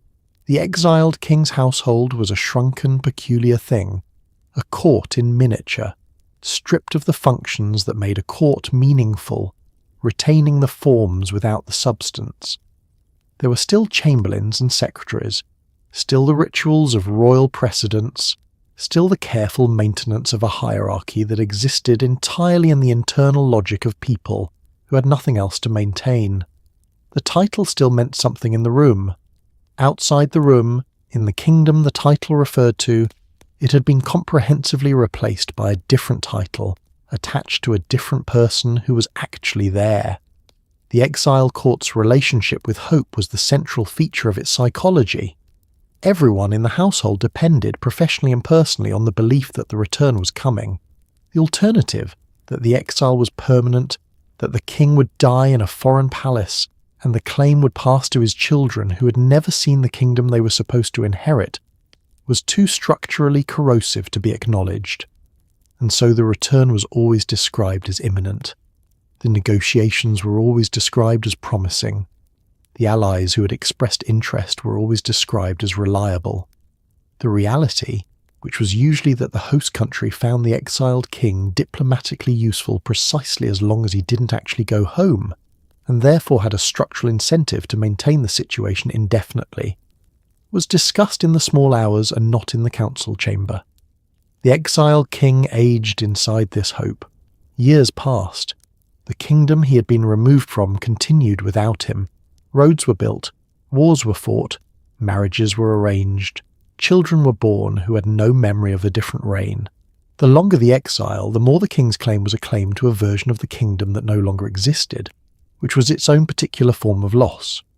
He was not just separated from a throne, he was being separated by time from the only context in which he had ever made sense. Marriage, for a medieval king, was never just personal, it was diplomacy, it was alliance, it was the forging of bonds between kingdoms that could tip the balance of power across an entire continent. Done well, a royal marriage was one of the most powerful tools a monarch possessed. Done badly, it was a catastrophe with a wedding attached. The kings undone by marriage fell into several distinct categories. Some married into alliances that made powerful enemies without providing the promised support, the foreign bride whose family turned out to be less reliable than advertised, leaving the king holding diplomatic obligations in one hand and nothing useful in the other. Others discovered that the personal dynamics of a royal marriage could destabilize the court in ways nobody had anticipated. A queen with her own political ambitions, a foreign entourage that offended local sensibilities, a king who fell in love at the expense of all judgment, or a marriage so obviously miserable that it became a public spectacle and a symbol of everything wrong with the reign. And then there were the succession crises. Kings who married the wrong person at the wrong time and produced either no heirs, disputed heirs, or so many heirs by so many wives that the question of who came next became a generational conflict. The negotiation of a royal marriage was a diplomatic exercise of considerable complexity, involving lawyers, theologians, foreign ambassadors, and multiple parties whose interests were not necessarily aligned with the king's. Dowries were calculated, territorial concessions were mapped, religious dispensations were sought when the bloodlines were close enough to require them, which, in European royal families, was surprisingly often. By the time the negotiations concluded and the wedding occurred, the marriage had already accumulated obligations and entanglements that would take years to fully understand and decades to fully resolve. The foreign queen was the most common source of marital political disaster. She arrived from a different culture, with different assumptions about how courts operated, surrounded by companions and advisors from home who neither spoke the local language fluently nor had any particular interest in adapting to local customs. Her presence immediately created a question of loyalty in the minds of the nobility. Was she one of them, or was she an extension of her home country's interests operating inside their kingdom? The answer, in practice, was usually somewhere complicated in the middle, which satisfied no one. A queen who was politically active, who had opinions about appointments, about policy, about the direction of the reign, was accused of overreach and foreign interference. A queen who was politically passive was accused of failing to use her influence for the kingdom's benefit. The position had no correct answer, which was its own form of trap, and a king who was visibly influenced by his wife, whose decisions seemed to track her preferences rather than his own, invited a specific kind of contempt that undermined his authority in ways that were difficult to directly address, because addressing them directly required acknowledging the problem in the first place. The worst cases were the kings who knew the marriage was a mistake and couldn't escape it. Annulment was theoretically possible but practically enormously difficult. It required papal cooperation, legal arguments that could withstand serious scrutiny, and the willingness to absorb the political and diplomatic fallout of publicly declaring that a marriage blessed by the church had been a mistake all along. Some kings attempted it. The process consumed years and occasionally entire reigns. The marriage that destroyed everything sometimes destroyed it not by existing, but by the catastrophic effort to end it. Every king had advisors. The unluckiest kings had favourites, a specific and more dangerous category of advisor defined not by competence, but by proximity, personal chemistry, and the total opacity of how they had come to hold so much of the king's ear and so much of the kingdom's actual power. Royal favourites were despised almost universally by other nobles who watched someone of undistinguished background accumulate titles, lands, and influence that they felt should rightfully belong to people who had been carefully positioning themselves for decades. By the church, when the favourite's influence extended to ecclesiastical appointments. By the common people, who knew very little about the specific favourite, but understood instinctively that a king distracted by one man's counsel was a king not paying attention to their problems. The king himself was often the last to understand what was happening.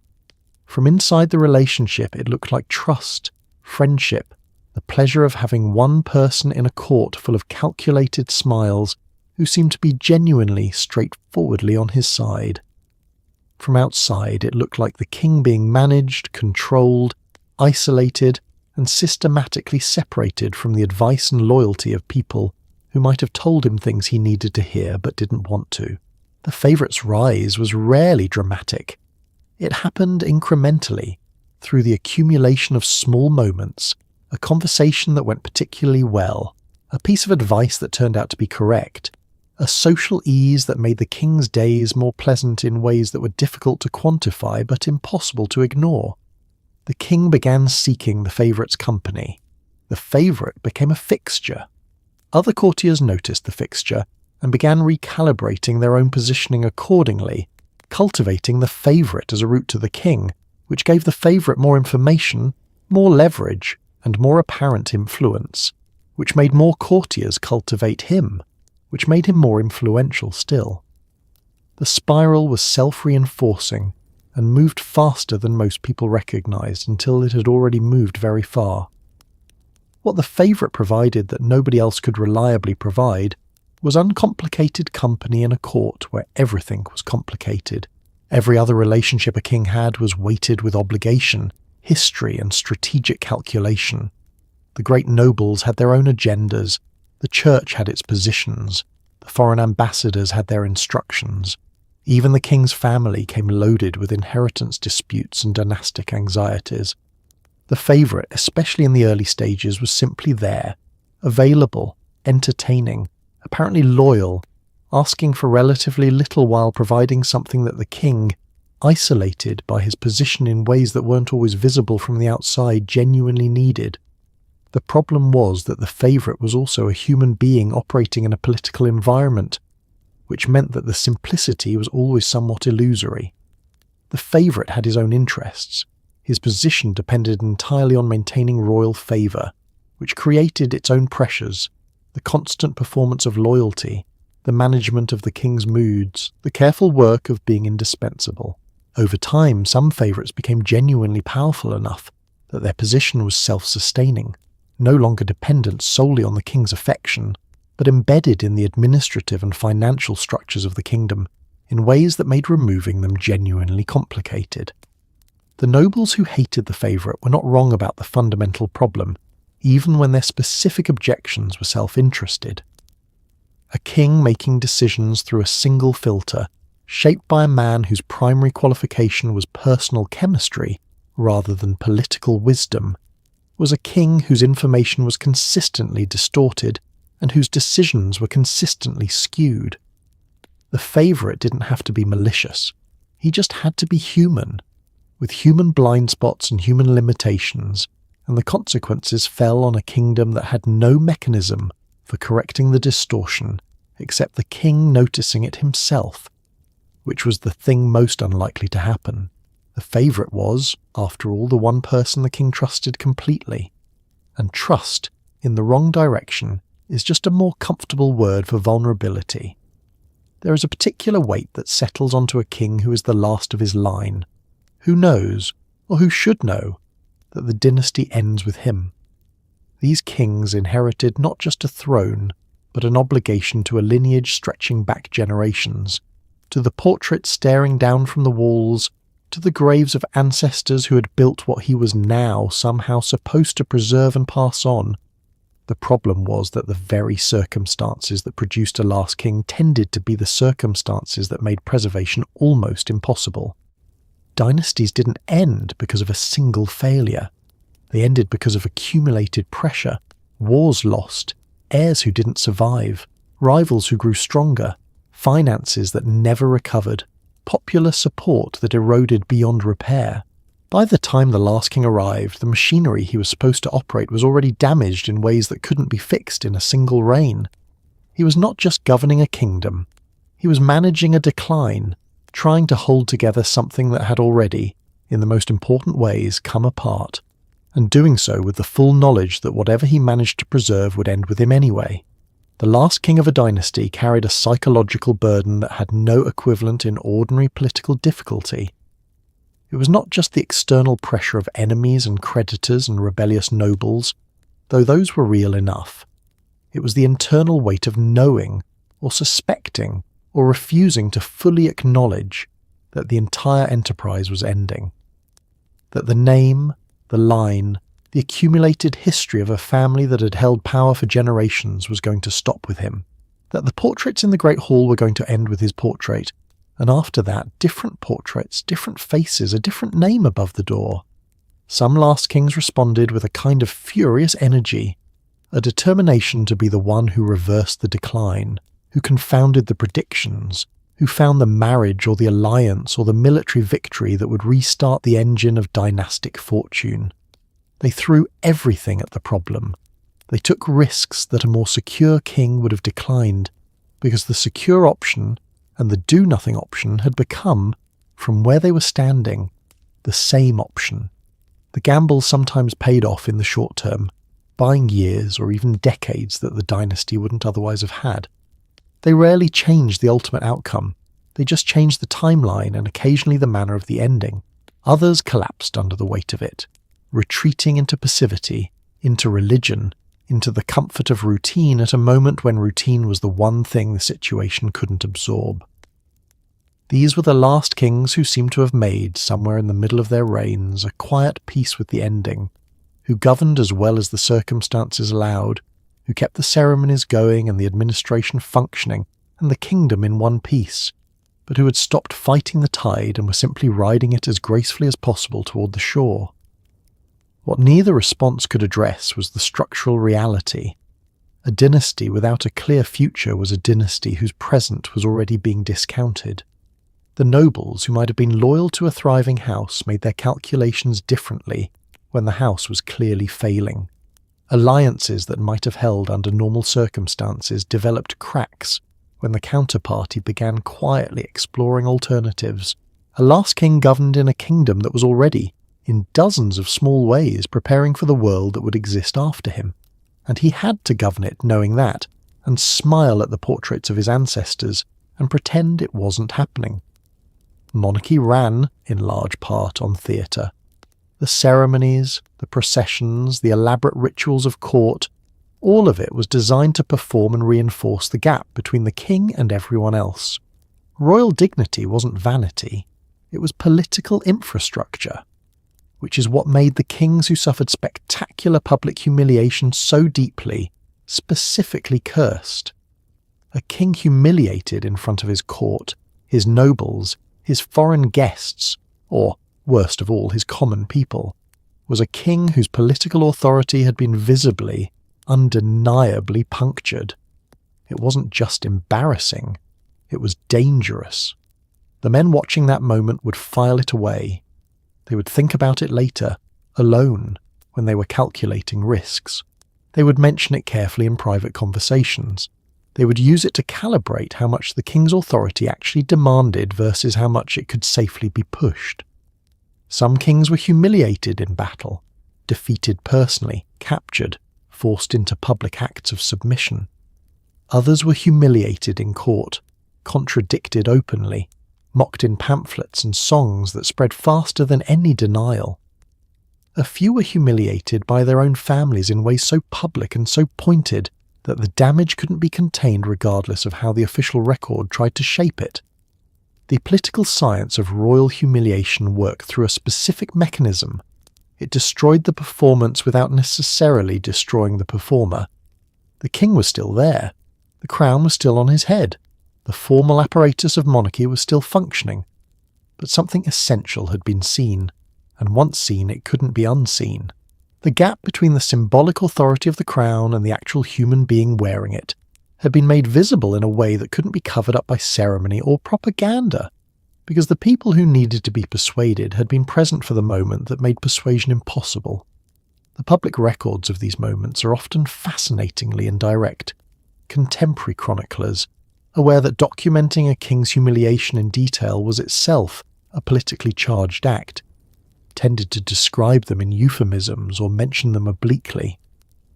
But the effects are visible in what happened afterward.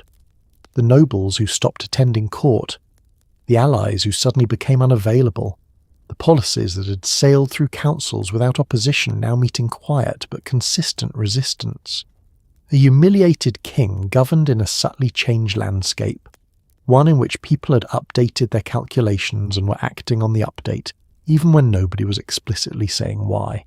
Some kings attempted to respond with severity, punishing the people responsible for the humiliation, or the people who had witnessed it and seemed insufficiently horrified, or occasionally people who had nothing to do with it but were available. This was understandable and almost always counterproductive. Severity in response to humiliation read as anxiety, and anxiety confirmed the underlying message that the humiliation had sent. A king secure in his authority could afford to be magnanimous. A king scrambling to reassert authority through punishment was demonstrating, by the scrambling itself, that his authority needed reasserting. The songs and pamphlets were the worst. In an age without mass media, satirical verse spread through oral transmission, sung in taverns, repeated at markets, whispered in corridors. Once a king had become the subject of mockery that had found its way into popular circulation, the image was essentially impossible to retrieve. You couldn't arrest everyone who had heard the song. You couldn't uninvent the rhyme. It lived in the culture, associated with the name, permanent in the way that really good jokes about powerful people tend to be permanent. The king could win every subsequent battle and the joke would still be there, waiting at the edge of every triumph, ready to put it in context.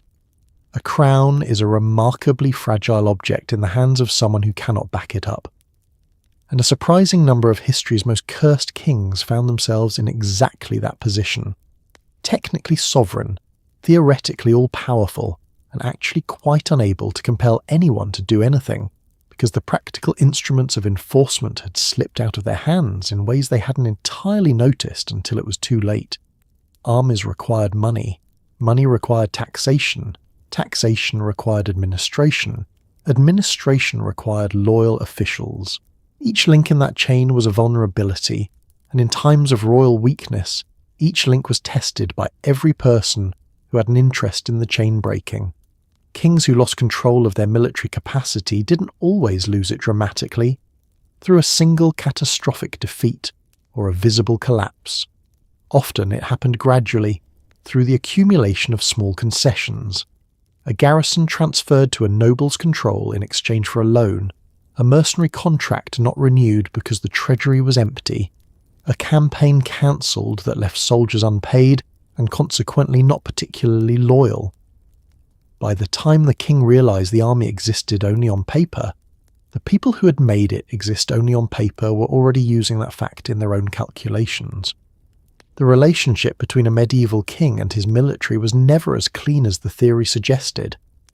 In theory, the king commanded, the nobles and their retinues obeyed, the kingdom was defended. In practice, the nobles owed military service according to feudal obligation, but that obligation had conditions, limits, and a long history of creative interpretation whenever its demands became inconvenient. Service was owed for a specific number of days per year. Beyond that number, the king needed to pay, and payment required money, and money was the thing that was always running short. The mercenary solution, professional soldiers who would fight for whoever paid them, was reliable in proportion to the reliability of the payments, which meant it was reliable right up until the moment the king needed them most, which was usually the moment the treasury was most depleted. A king without a functional army discovered the difference between authority and power with uncomfortable clarity. Authority was what the crown formerly possessed, the right to command, to judge, to legislate, to demand. Power was the actual ability to make things happen, to enforce the commands, to back the judgments with something that couldn't be ignored. The two normally travelled together, but they weren't the same thing, and when they separated, it was always authority that retained the title and power that walked out the door. The nobles understood this faster than the king did, or at least they understood its implications faster. A king who could not compel compliance was a king whose demands were negotiable, whose punishments were avoidable, and whose patronage was worth less because it was no longer backed by the implicit threat that declining it had consequences. The gradual withdrawal of compliance took forms that were individually small and collectively devastating. The slightly delayed response to a royal summons, the slightly reduced contribution to a military levy, the slightly more assertive tone in a petition that would, a generation earlier, have been phrased with considerably more deference. None of it was rebellion. All of it was recalibration, and the recalibration told a story about where the power had gone. The king without an army was not necessarily the king without options. Diplomacy, religious authority, and the complex web of feudal obligations still existed and still had force. But they had force only when someone was willing to enforce them, and enforcement ultimately came back to the soldiers who weren't there. Every negotiation, every treaty, every legal judgment issued from a court without military backing was a negotiation conducted from weakness, and the parties across the table knew it even when the forms of deference were carefully maintained. Not every royal disaster was the result of bad luck, bad advisors, or bad timing. Some kings were, in the most direct and honest assessment, undone by themselves, by temperaments so mismatched with the demands of ruling that even a kingdom handed to them in perfect condition, with loyal nobles and a full treasury and no enemies on the horizon, would have found a way to fall apart under their particular management. History has given us kings of spectacular stubbornness, who mistook inflexibility for strength and turned every negotiable dispute into an existential confrontation. Kings of spectacular weakness, who bent to every faction in turn until there was nothing coherent left to bend. Kings of spectacular cruelty, who managed the impressive feat of creating enemies out of allies, turning loyalty into resentment, and emptying courts that had once been full of people willing to help them. And kings of spectacular passivity, the ones who simply didn't do anything, who preferred the hunt to the council chamber, the feast to the diplomatic meeting, the comfortable routine to the difficult decision, until the difficult decisions accumulated into a crisis that could no longer be avoided, and had to be managed by someone who had very little idea what had been building while he wasn't paying attention. The stubborn king was perhaps the most instructive variety, because stubbornness looked, from inside the royal mind, almost indistinguishable from principle. A king who refused to back down told himself he was defending his dignity, maintaining his authority, refusing to reward the kind of pressure that, if rewarded once, would simply produce more pressure. The story was plausible. Courts needed kings who held firm. Kingdoms needed leaders who didn't fold at the first sign of opposition. The problem was the calibration, the inability to distinguish between the situations that genuinely required firmness and the situations that required negotiation, compromise, and the wisdom to know when a position had become untenable without becoming a humiliation. The cruel king created a specific kind of political environment that was, on the surface, extremely orderly. Nobody contradicted him. Nobody brought him information he didn't want to hear. Nobody advocated for a course of action that they suspected he would find uncomfortable. The court moved around him with the careful precision of people who had learned, usually from watching what happened to others, that proximity to royal anger was dangerous, and that the safest strategy was unanimous agreement delivered with apparent enthusiasm.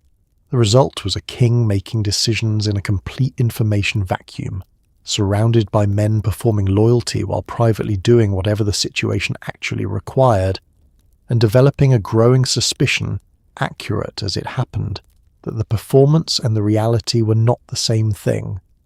The passive king produced the strangest outcome of the three, because passivity looked, from the outside, like stability. Nothing dramatic was happening. No great crimes, no spectacular failures, no public catastrophes.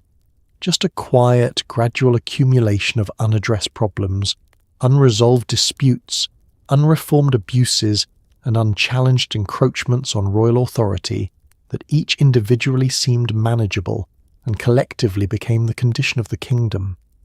The passive king's reign didn't fail loudly. It failed quietly over years, in the way that an untended building fails, not with a collapse but with a slow multiplication of small deteriorations that eventually add up to something structural. By the time the crisis was visible, it had been building for so long that reversing it would have required precisely the kind of sustained directed energy that the king had spent his entire reign declining to provide. Behind almost every royal disaster, if you follow the thread far enough back, you tend to find a moment, a specific, identifiable moment, when a king listened to the wrong person.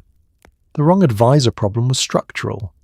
Kings were surrounded constantly by people who wanted to shape their decisions, each one arriving with arguments that made their preferred outcome sound reasonable, inevitable, and obviously in the king's best interests. The skill of separating the genuinely good counsel from the self-interested counsel was, arguably, the most important skill a king could possess. Many kings didn't possess it. The wrong advisors came in several flavours. The confident incompetent, brilliant at court politics, disastrous at the actual governance, always certain and always wrong. The self-interested whisperer, providing accurate information about everything except the parts that affected their own position. The sycophant, telling the king what the king wanted to hear with such consistent precision that the king eventually stopped being able to hear anything else. And the ideologue, genuinely committed to a vision, genuinely convinced they were helping, and genuinely willing to run the kingdom off a cliff in pursuit of a principle that sounded better in theory than it turned out to be in practice. The confident incompetent was dangerous precisely because confidence was the quality most valued in a royal advisor. A king making decisions under pressure needed counsel, delivered with clarity and certainty. Nobody wanted a hesitant advisor hedging every recommendation, with qualifications and caveats, at the moment when decisiveness was required. The confident incompetent understood this implicitly. He delivered his recommendations with the bearing of a man who had thought the matter through completely and arrived at the obvious answer. The recommendations happened to be wrong, but wrongness delivered with confidence had a way of persisting longer than it deserved, because the confidence itself was evidence that it should be trusted, and questioning it meant questioning the man, and questioning the man meant a confrontation that required its own kind of confidence to initiate. The sycophant was the most insidious variety, because his counsel was, in a narrow sense, the most technically accurate. He really did know what the king wanted to hear. He had paid extraordinarily close attention to the king's preferences, prejudices, and blind spots, not to serve the king better, but to serve himself, to make himself indispensable by being the one person who consistently told the king what felt right. Over time, a king who received his information primarily through a sycophantic filter developed a distorted picture of the world that was optimized for his own comfort rather than his actual situation. His victories were reported fully and enthusiastically. His mistakes were reported partially, gently, and in framings that located the cause anywhere except in the king's own judgment. By the time he needed accurate information to navigate a real crisis, his capacity to receive it had been comprehensively degraded. The ideologue was, in some ways, the most tragic type, because his disaster was generated by genuine commitment rather than self-interest. He believed. He was wrong, but he believed with the full force of a conviction that had been constructed carefully enough to be internally consistent and passionately enough to be personally overwhelming. A king who caught the ideologue's faith, who was persuaded that the vision was correct and the path clear, found himself committed to a course that the ideologue's certainty had made impossible to question without seeming to betray something larger than a policy preference. The kingdom paid for the belief. The advisor rarely did. For a medieval king, there were many ways to lose, but few were as total, as publicly devastating, and as difficult to recover from as losing the support of the church. Excommunication was not merely a spiritual sanction. In a world where Christianity structured everything, the calendar, the law, the oath, the legitimacy of rule itself being declared outside the community of the faithful by the Pope was the equivalent of having your authority visibly unplugged in front of everyone watching. Subjects who had sworn oaths to a king did so under God. When the Pope declared that God's representative on earth had placed that king outside the church, the oaths became complicated. Were they still binding? The answer, practically speaking, was less so, which meant that every noble who had been looking for a reason to stop cooperating had just been handed the best possible reason, wrapped in theological language and delivered from Rome with a seal. The kings who suffered excommunication were often men who had, from their own perspective, entirely reasonable grievances with the church, over land, over appointments, over the basic question of who was actually in charge in their kingdom. The church's position was clear, and the church had considerably more practice at these confrontations than any individual king. The mechanics of excommunication as a political weapon were carefully calibrated over centuries of papal experience. The threat was usually issued before the act, a warning that gave the king an opportunity to reverse course, to make the concessions that would prevent the final sanction. This preliminary phase was itself a form of humiliation, a public declaration that the king's behaviour had reached the threshold where the church's patience was exhausted, which was embarrassing regardless of whether the excommunication itself followed. Some kings climbed down at this stage, calculating that the concession was less damaging than the alternative. Others refused, which said something about their assessment of their own political strength, or their theological convictions, or simply their stubbornness. Depending on the king, an excommunicated king's court became a complicated place. The clergy who served in it, the chaplains, the secretaries, the bishops who held administrative roles, were themselves in an awkward position.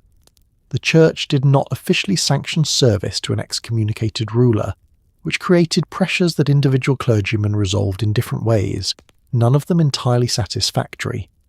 The religious infrastructure of the kingdom was affected as well.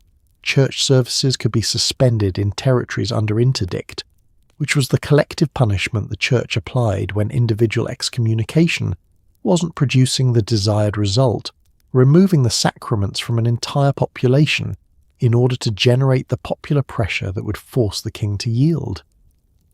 What the church understood, and what the kings involved sometimes failed to internalize until it was too late, was that the confrontation was not between equals. It was between a man with a reign and an institution with centuries. A pope who lost a political battle with a king would be followed by other popes. A king who lost a political battle with the church would be followed by kings who remembered the lesson. The church could absorb losses in ways that individual monarchs couldn't, and it could plan on timescales that made a single reign look like a brief episode in a longer strategy. The kings who tried to outlast the church were, with very few exceptions, the ones who ran out of time first. Most kings spent their reigns worrying about nobles, foreign enemies, and the church. The ones who truly lost the thread were sometimes surprised by a threat they had barely considered: the people themselves. Peasant revolts were the nightmare scenario that rulers tried not to think about.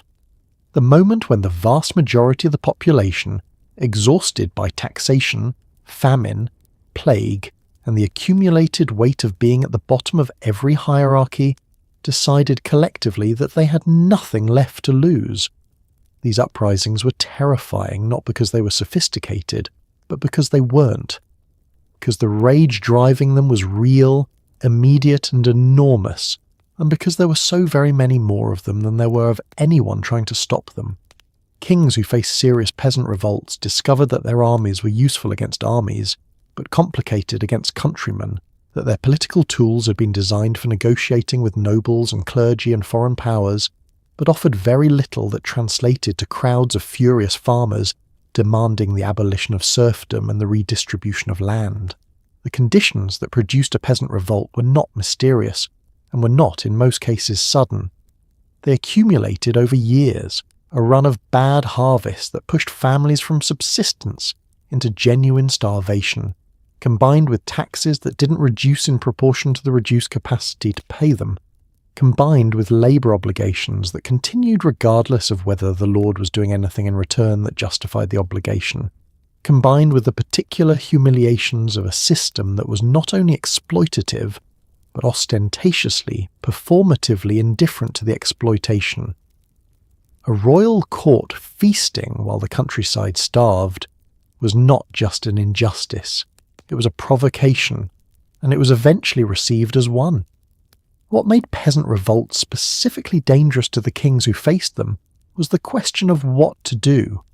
The military option was available but carried costs. Using royal forces to kill large numbers of subjects was not something that could be done without consequences. It generated the kind of resentment that lasted generations. It was reported by the church and the chroniclers in ways that damaged the reign's reputation in the present and the dynasty's reputation in the future. And it required soldiers who were, in many cases, themselves of peasant origin, and not entirely certain they wanted to be the instrument of the crown's response to their own family's conditions.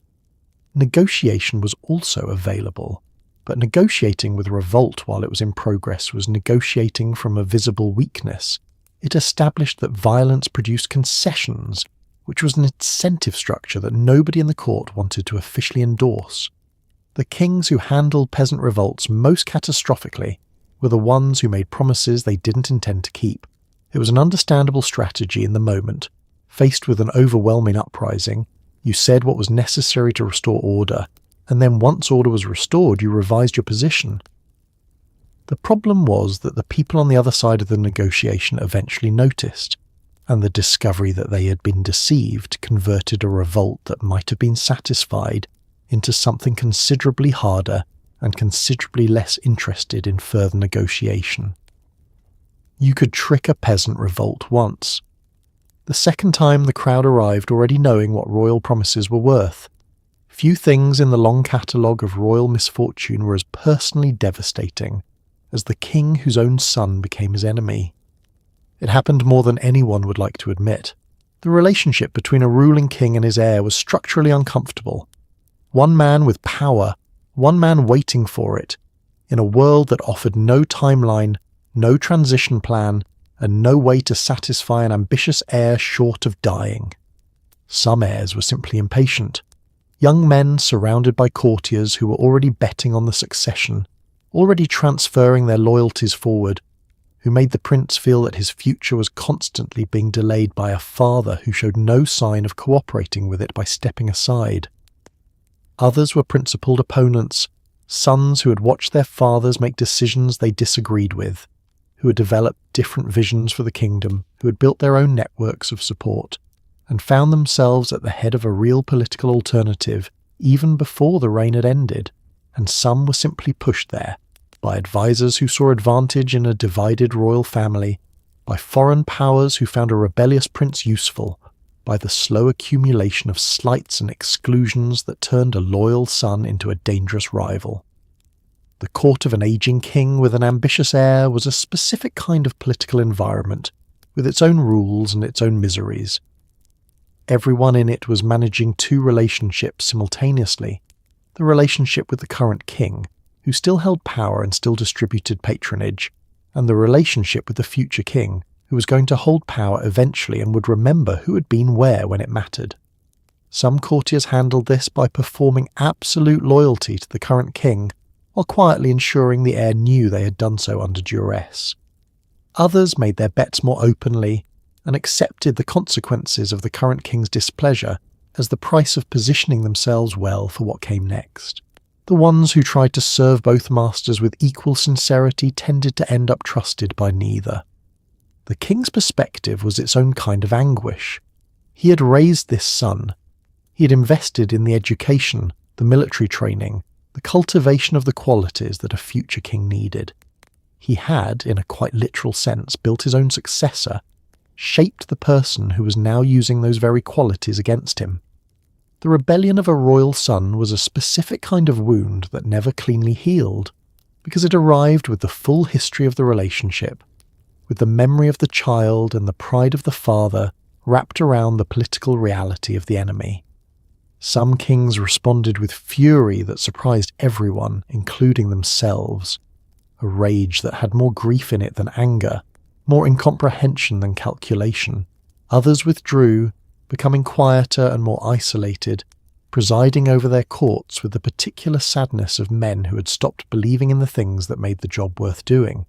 The historical record on father-son royal conflicts tends to be more complete than on many other political events, because these conflicts were dramatic enough to be chronicled carefully, and because the chroniclers understood, as their audiences understood, that the conflict between a king and his heir was not just a political dispute but a human one, with a texture of betrayal and love and disappointment that didn't require much translation across the centuries. We've followed these kings through coronations that went wrong almost immediately, wars that nobody won, betrayals from inside rooms they thought were safe, excommunications and exiles and empty treasuries, and the particular horror of outliving your own luck. And at the end of it, the question that lingers is the same question their courts were asking in real time. What was the point? The point, it turns out, is still visible. The kingdoms these unlucky kings presided over, the crises they navigated, bungled, or simply endured, shaped the institutions that came after them. Every power struggle between a king and his nobles left residue. Laws, precedents, documents signed under duress that turned out to be foundational. Every conflict between crown and church shifted the boundary between sacred and secular authority in ways that still structure the relationship between government and religion today.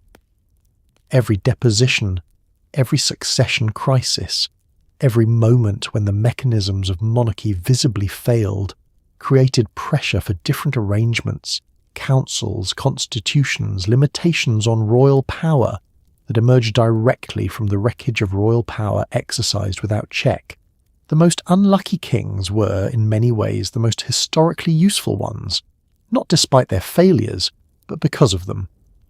The kings who lost to their nobles, who were forced to sign documents limiting their own authority as the price of maintaining any authority at all, gave their kingdoms something that the successful kings with uncontested power never provided: written guarantees. The Magna Carta of 1215 is the most famous example, a document extracted from a king at his weakest, by barons acting in their own interests, that turned out to contain principles that outlasted everyone in the room. The unlucky king signed it because he had no choice. The document survived because it said things that people in subsequent centuries found they needed said. The king's disaster became the foundation of something that still stands. The reforming kings who were destroyed for trying left behind a different kind of legacy. The memory of what had been attempted and suppressed, which had a way of returning. Ideas that couldn't be implemented in the reign that first proposed them had a tendency to resurface a generation or two later, under different circumstances, under different kings, with the original attempt as evidence that the reform was not new and not radical, but something that had been wanted for a long time and that the weight of history now supported. The king who tried and failed to change something often did more for the eventual change than the king who succeeded, because failure created a record of what the resistance looked like, of who had done the resisting, of the arguments that had been made and could now be answered. The mad kings, the prisoner kings, the kings destroyed by favourites and marriages and the wrong advisers, they contributed something different, a slow accumulation of evidence that monarchy as a system had structural vulnerabilities that individual virtue or individual talent couldn't reliably address.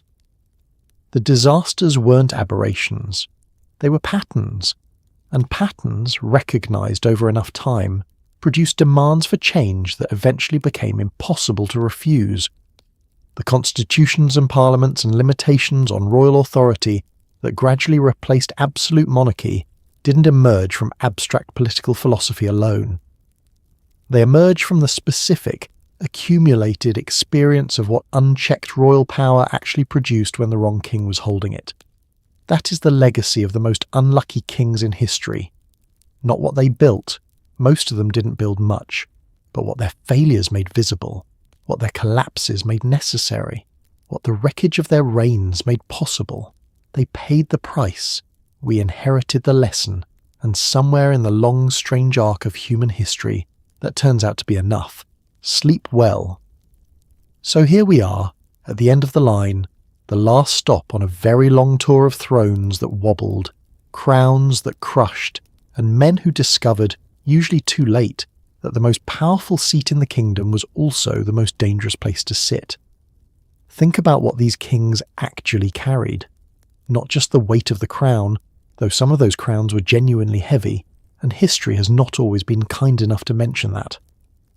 But the weight of expectation, the weight of a lineage stretching back through portraits and graves and names carved into stone, the weight of a kingdom full of people whose lives depended, in ways both direct and invisible, on decisions made by one man in one room. That is not a small thing. That was never a small thing.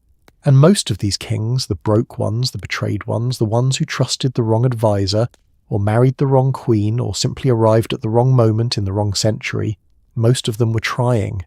Imperfectly, sometimes catastrophically, occasionally in ways that made everyone around them quietly despair, but trying.